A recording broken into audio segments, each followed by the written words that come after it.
Monday Night Raw. Now we are wrestling with Tuesday Night Smackdown from Madison Square Garden.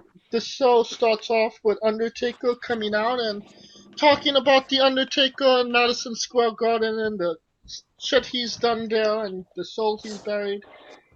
Then Sami Zayn came out and took a chokeslam from Undertaker.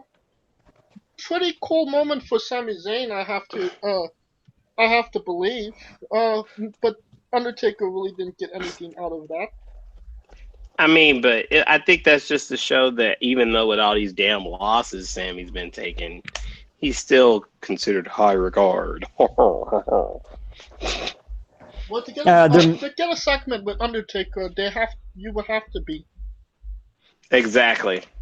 Real quick, my audio keeps messing up. I was trying to talk and answer Kaliko when that happened. Real quick to add what I was saying, the Undertaker thing. As I was saying, like I said, I just heard things, and it's really none of our business. So that's why I was like, oh, you know what, never mind. I'll just shut up about that. But my point on the Undertaker enough on this episode. I got cut off, so I don't know what you guys heard. But my point is there's got to be some point that like something holding him back or making him do that. That's all I'm saying. And that's none of our business. It really isn't. So next segment, Chad Gable entered Shane McMahon's office, and McMahon proclaimed that Elias broke his ankle. I'm not entirely sure if that's true or not, but I think that there was an injury. I just don't think it wasn't a break or nothing that serious. Right.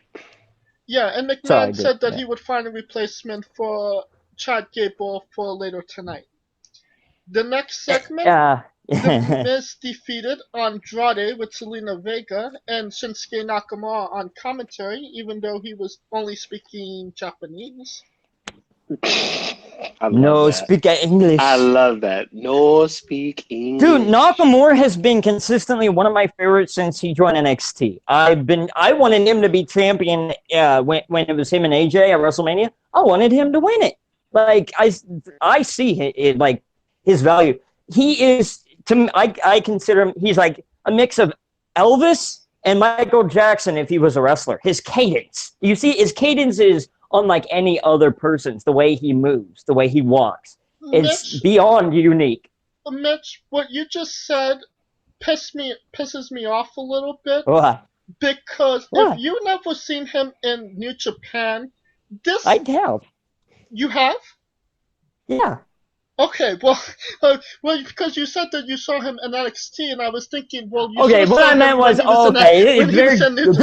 good point. Okay, what I meant was, I supported him in his WWE run since NXT. Okay. Let me clear that up. Okay. But there we go. What I'm saying is, yeah, finally Nakamura is getting somewhat of a push. The way that this segment ended with him hitting Miz with the Kinshasa kind of makes me believe he's not going to get that W at Clash of Champions, but that's what it sounds like. But you know what, real quick, I think they're botching Sami Zayn, and what the hell are they doing? I'm glad he's not anymore, but that was totally like out of nowhere for no reason, putting Sami with Nakamura. Nakamura, number one, first off, Nakamura needs nobody. I think he's better than Sami, like by himself. Sami needs to work on himself, and they're just feeding him to the wolves, so to speak, in terms of letting people get pushes on him or get over on him. And I just don't know when it's going to end and when it's going to turn around for him. I don't know whose dinner. Right, I don't know whose dinner he pissed in backstage to get mad. He did something wrong. Unfortunately, that's just where Sami Zayn is right now. He kind of needs to be in that little buddy position to get over. Why? I don't know. No, maybe. That's just how they view him. Right. See, that's the thing. I'm glad you said that. That's the problem with WWE sometimes. If Vince views you a certain way, even if you're not, and you can prove him wrong, it doesn't matter. if you don't get any time to show him you're not what he thinks you are, and he doesn't put you on TV, and so he just pigeonholes you to think, oh yeah, he's this, and you don't ever get a chance to change his mind, then there's no changing his mind. He's stubborn. You know this. So yeah, so it's hard. Next segment, Shane McMahon approaches Matt Hardy and Apollo Crews and proclaims he's looking for Chad Gable, that little guy. Real quick, okay. Then go ahead. he reveals to Chad Gable that he will be his opponent for later tonight. Real quick, it amuses me how, and this goes back to what Kaliko said earlier, it amuses me as to, we're in 2019, and they're still trying to bait us on the fact that there's really good guy and bad guy locker rooms. Really? Shut up, WWE. Don't insult my intelligence. Bad guy locker rooms. The blue one is for the baby faces, and the red one's for the heels. I know, blue pill, red pill. What you stupid idiot? It says G on the banner, and it says B on the banner for the bad guys. What more can you want? But B could also stand for babyface. You're making it confusing. Yeah, that's true. Okay, B and H. B and H, sorry. B and H. Don't make it more confusing. You don't want Roman Reigns walking into the heel locker room and getting beat up by all the heels. You never know. Yeah, I just prefer he walk into the door that says exit. Ooh. Nikki Cross defeated Mandy Rose. That's kind of that. Yeah, there's that. Yeah. Oh my God. Next. Okay, real quick. Wait. Mandy Rose is the new Eva Marie. She has no. Yeah. She looks exactly like her, is what I mean. Like, yeah, she wrestles better than her, but she's boring like her. Well, she's better to look at too. They look. She's thicker, if you know my meaning by that. But she, honestly, their faces when they have their makeup on, look very eerily similar. In the locker room, Ember Moon approached Bayley and said that she wasn't happy with her attacking Becky Lynch, and Bayley was trying to proclaim that she was trying to elevate the division and that she should thank her, which sets up a match later that night. Oh. Mm-hmm.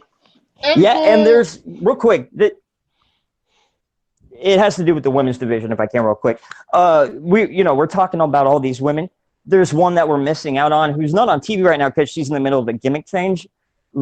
Liv Morgan. I don't know if you've heard about that, but she's like cutting off her hair. She's going to have like a dark, brooding, like, it's hard to explain. A gimmick like the girl who's been shunned and stuff. Like, it's hard to explain, but it's going to kind of have a dark connotation. So that's on its way. I'm looking forward to that because Ember Moon has no heat with me. She has no high with me. She's kind of just on the roster. She's kind of just there. And I kind of really don't get a feel for who the fuck she is. Right. Oh, yeah. They completely took anything out of her that was unique and special from NXT. Completely. Yeah. Yeah. She did have special written all over her in NXT because she didn't have handcuffs on her as to what she could do. But as soon as she got to the WWE roster, it was like she was lost. Heavy Machinery defeated two jobbers. Like, that's real smart thinking, how you're having a show in Madison Square Garden and you get fucking jobbers. This is a unique, I gotta tell you guys this. Those jobbers trained with Scott. Or Scooter, Scooter. So the world is small. Yeah, the world is very small. It's a small world after all. After all. Yeah. It's a small world after all. Touche. Yes, it's a small world after all. That's good. You've been hitting some stankers out of the park tonight, James. Good job. Yeah, I'll give you credit where credit's due, man. Yeah, when my head's actually working, I kind of come up with good stuff. Yeah, when your head's not, when the ostrich head isn't in the sand, it works a little better. Yeah. Kevin Owens approached I'm Shane just messing McMahon around. in his office, and Mr. McMahon, Shane McMahon. I mean, it Well, is Mr. He's one of the McMahon. misters, yeah. Yeah. Me and You Kaliko ain't got the that same far thought. off. Shit. Yeah. Shane He McMahon saved the dude, proclaimed yeah, that he from a wants helicopter Kevin crash. Owens to be the referee for his match, and he'll waive the whatever the Oh fine boy, was. do I have something to say about this? Okay. And Kevin Owens had a lot of great heat coming up, building up to this, until he got slapped with that fine, and now he's kind of has his tail between his legs at this point, which kind of sucks. Okay, when they first brought around WrestleMania time, they botched him to death when they tried to make him like oh, I'm just like you. I eat hamburgers and I do I guess they were going with an everyday man kind of thing, and it made him look more of like a fool. And so they let him return back to his edge, kind of what he does.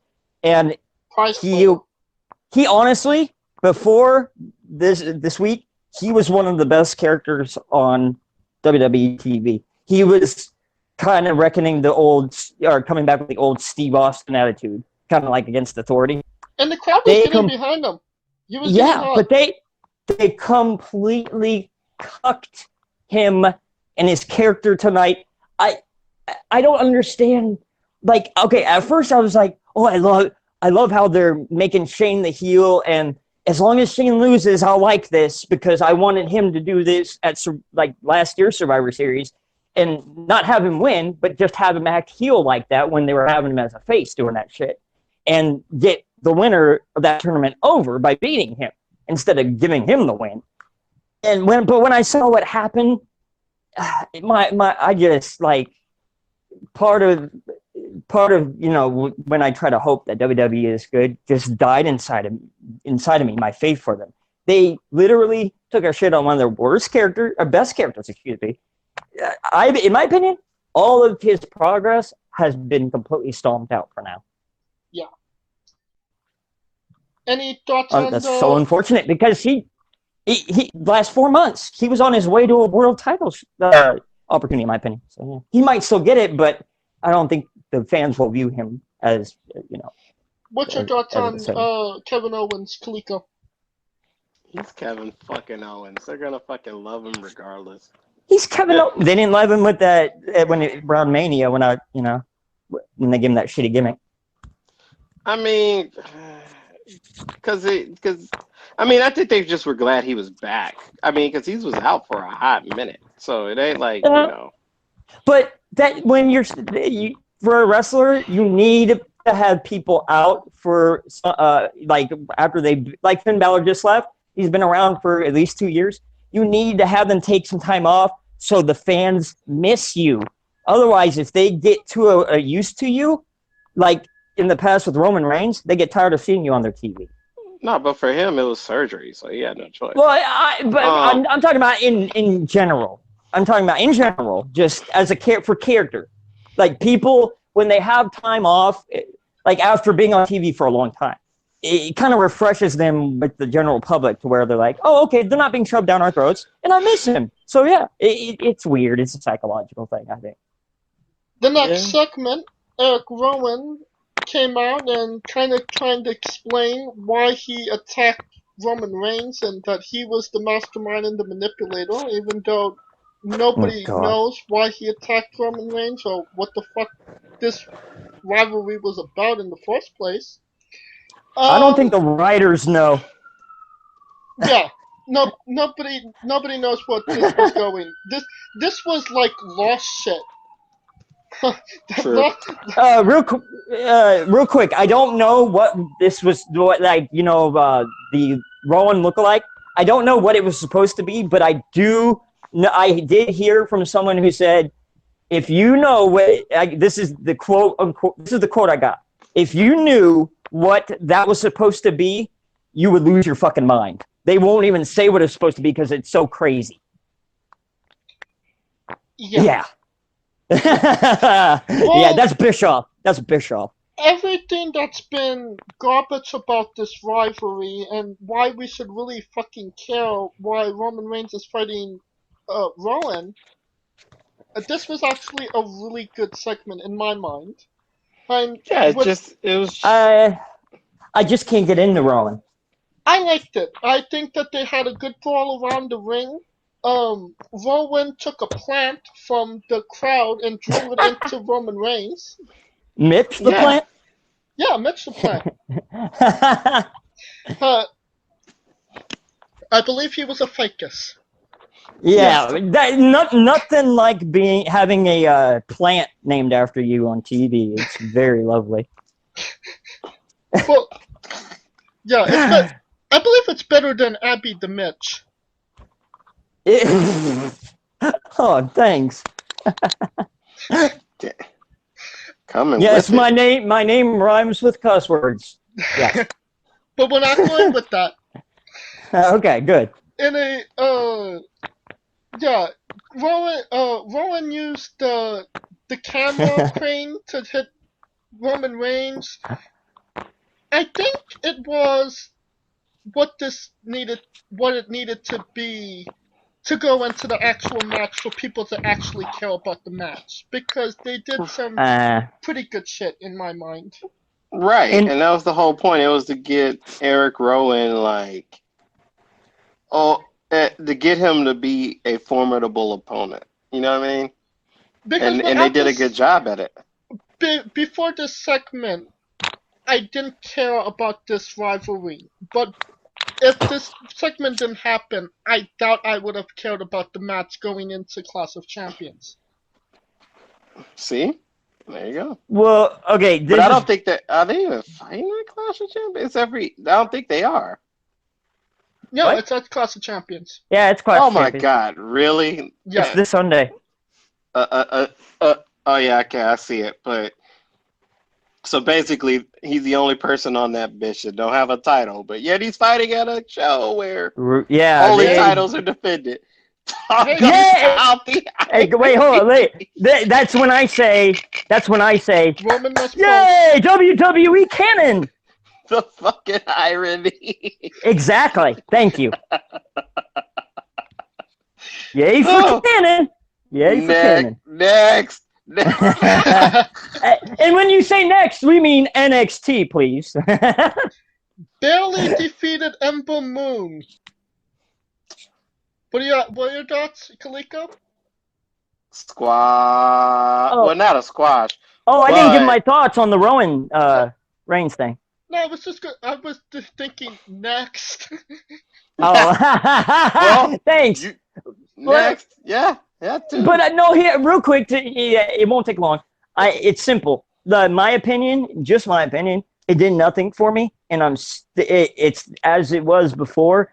I am not looking forward to it. It might as well not exist to me. Yeah, well, you're still gonna watch just me, the though. match. I mean, I don't have the WWE Network. Okay, maybe you won't be watching the match. I canceled it as a protest move in June. But I can get it back anytime, so I might be. Well, that means these predictions at the end are gonna be hella quick. Next. No, I'll get it. I'm lying. I'm gonna get it back. But I haven't had it for a few months in protest. Kofi Kingston came out to a loud reaction, and he talked about how he beat up Randy Orton in 2009, 10 years ago. Okay, this was the best part of the Randy Orton came out, night. And they did a cheap, watered down, whatever you want to call it, trying to recapture the moment of 10 years ago. I liked it. I'm just gonna say, not as fun as the first time. I liked it. No, you can never repeat the first time. Yeah, but you'll never. They brought an excitement back to that feud leading into Sunday. As for the go home, in my opinion, that was a really good go home. So because it stoked up the past of the story. It made you see okay, there's a deep history between these two. But it's a parody of what happened last time. No, it's history repeating itself. Yes. Ironically. Yeah. Well, okay, Pretty much. you could say that, but we've been They're conditioned. hearkening. They're hearkening back, right? We've been conditioned to believe that whoever wins on SmackDown is going to lose at the Lose. pay-per-view. Not all the time, but Not all the very time. often. Not You're all the right. time. You're right. You're right. But Often, most of the time, yes, but not every time. why? So that if you had Randy Orton kind of countering that and maybe make an RKO through the table, it makes Orton look good going into the paid preview and kind of gives Kofi Kingston some heat to get back at the paid preview. Honestly, Orton is one of the legends on the WWE roster right now. He doesn't need that. He already, in my opinion, he doesn't need that. He already has it. And you're like, so Kofi, all he had, in my opinion, like in terms of legitimacy, it's only up for him. If Orton were to beat him, I think he's stationary. No, There's nowhere to what go. I'm trying to say is if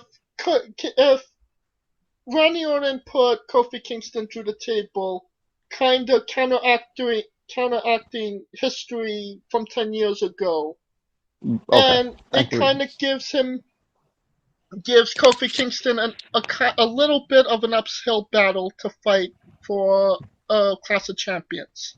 Okay, well, I'll tell you why. Because they already did that upskill battle with RKO, or the new team with Randy Orton. What's it called? With Randy Orton and the Revival? It's like RKO-TO or something like that. Yeah, yeah. FTRKO. FTRKO. Okay, TRKO. Sorry. It's fuck the RKO. Yeah. Pretty much. But Yeah. real quick, so they did their damage, I think, 2 weeks in a row, really. Yeah, where they've Kofi been got kind of stomped. over on So them. if you think about it, it made sense. It didn't make sense if Kofi didn't get a comeuppance on, unless for sure he wins. But it evens it out now going into the pay-per-view because Kofi was already getting stomped. All right. Yeah. I don't know. The segment just laid flat for me because they were trying to recapture magic. It's on the eye of the beholder. I see your point. Yeah. All right. Next match, Chad Gable defeated Shane McMahon in the King of the Ring semifinals in a 2 out of 3 falls match with special referee Kevin Owens. Yeah, you've already heard what I think about this, so go ahead, Kaliko and James. Right guy won. He got fired. He's going to NXT. Next. Oh! I love Gable. Come on, man. No, I'm talking about Owens. Oh, ha! Yeah, he did Owens. send a cryptic tweet that Owens is going to NXT. He did send a crypt. I think he's just trolling the fans, but he did send a cryptic tweet that in what is it, in Morse code, I believe, said NXT. So yeah. I think this was the smartest and best way to get Chad Gable over, considering Elias was injured. Right. It fused 2 storylines together. Well, Chad Gable is the Giant Killer and McMahon is the Mountain. Right. And it progresses the Kevin Owens rivalry with him. And it gives Chad Gable one of the biggest wins in his life, beating Shane McMahon at Madison Square Garden. Yeah. Which I kept telling y'all, man, if y'all hadn't been watching them 205s, you would have saw this shit coming a long time ago. I told y'all that boy was, man. I told you I'm still going with Gable, even though my mind says Vince and all them love Corbin. Oh, and it Corbin's won't surprise winning. me. Corbin's See, winning. no, I think they're going with the Giant Killer thing because that Corbin doesn't need the King of the Ring to get over, but Gable does. And did you guys know that they trademarked? And you're gonna laugh. Did you know that they trademark a nickname for, I believe, Chad Gable? Do you want to hear what might be? Yeah, Shorty something. Shorty G. Shorty G, yeah. I hope not. Please don't call him Shorty G. That is Burial by Golden Shovel. Oh, I hope not. They trademarked that. He's gonna lose the Corbin. And why would you trademark something that is such dog shit? Go ahead, sorry. I mean, they're gonna trade. If Baron Corbin wins, I am not. I am boycotting WWE for a week. Well, get ready to boycott WWE for a week. Oh, okay. So that would be a pleasant surprise if what I think happens. Okay. All right. We are done with our coverage of SmackDown.